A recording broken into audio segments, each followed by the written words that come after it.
Seorang narapidana atau napi penerima program asimilasi dan pembebasan bersyarat dibekuk polisi.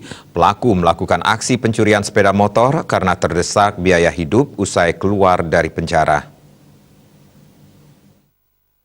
Diketahui bernama Ruben Kehikaka, usia 29 tahun, asal Desa Onggol, Kecamatan Kodi, Kabupaten Sumba Barat Daya NTT yang baru bebas Mei 2020.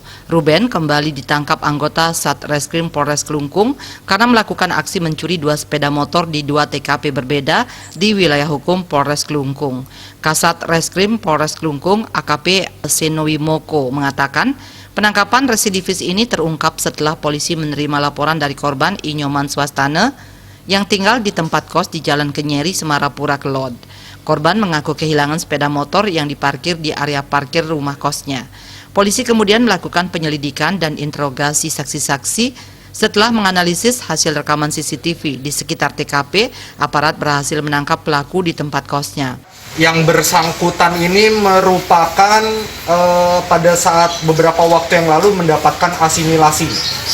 Artinya dibebaskan dari LP karena efek pandemi. Dari hasil pengembangan, Ruben juga mengaku mencuri sepeda motor milik Ide Bagus Komang Udipawana yang terparkir di rumah kontrakan milik korban. Di TKP kedua ini, ia melakukan pencurian sekitar pukul 22 WITA.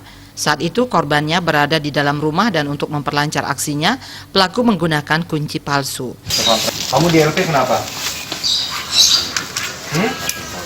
Apa? Mencuri HP bos di tempat kerja. Berapa tahun ponismu?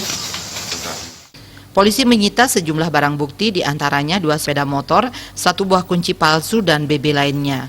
Ruben yang sebelumnya terjerat kasus pencurian ponsel tersebut kembali dijebloskan ke sel tahanan dan dijerat pasal 363 KUHP dengan ancaman 7 tahun penjara. Raiswantara, Bali TV.